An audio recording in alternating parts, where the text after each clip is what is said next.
Hi friends, it's Miss Jen and today we're going to be reading Wombat Stew.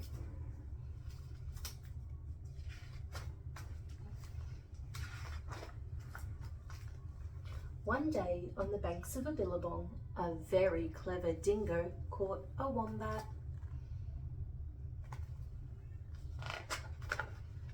And decided to make wombat stew, wombat stew.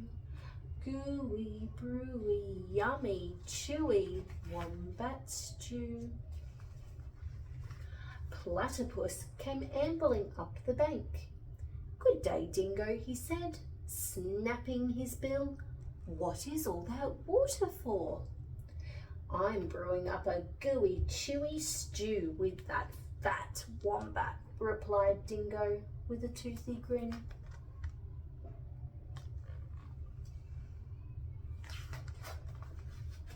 "If you ask me," said Platypus, "the best thing for a gooey stew is mud. Big blobs of billabong mud." "Blobs of mud?" Dingo laughed. "What a good idea. Righto, in they go."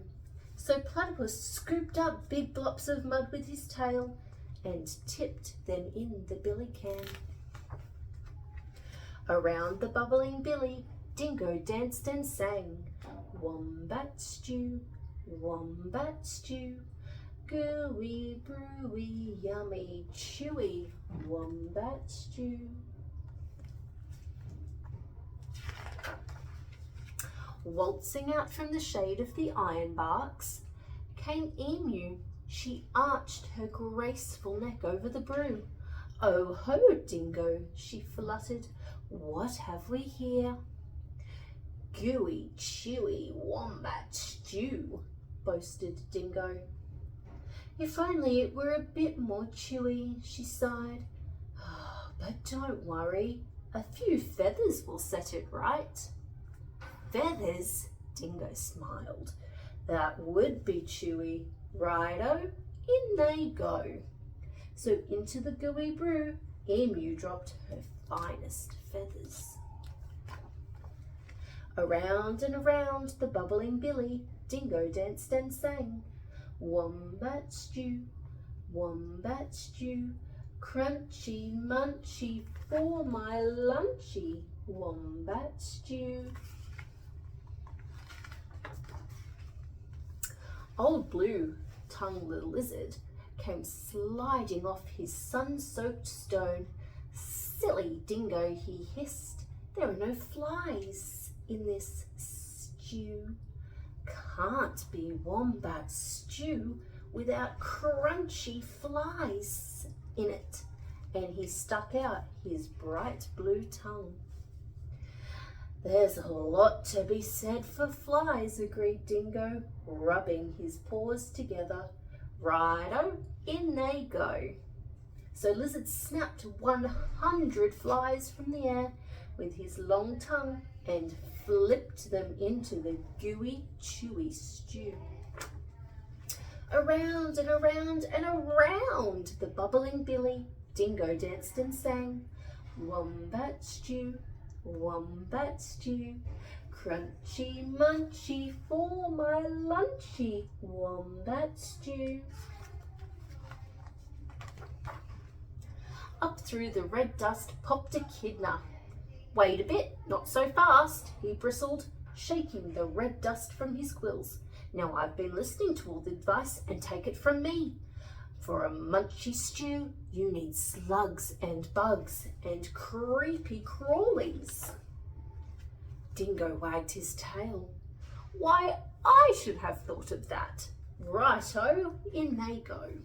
So Echidna dug up all sorts of creepy crawlies and dropped them into the gooey, chewy, crunchy stew. The very clever Dingo stirred and stirred, all the while singing, "Wombat stew, wombat stew, hot and spicy, oh so nicey, wombat stew." Just then the sleepy-eyed koala climbed down the scribbly tier. "Look here," he yawned. "Ugh, any bush cook knows you can't make a spicy stew without gum nuts. Leave it to a koala to think of gum nuts, Dingo laughed and licked his whiskers. Righto, in they go. And into the gooey, crunchy, munchy stew, Koala shook lots and lots of gum nuts. Aha! Cried Dingo. Now my stew is missing only one thing. What's that? Asked the animals. That fat wombat. Wait! Stop! Hang on, Dingo. You can't put that wombat into the stew yet.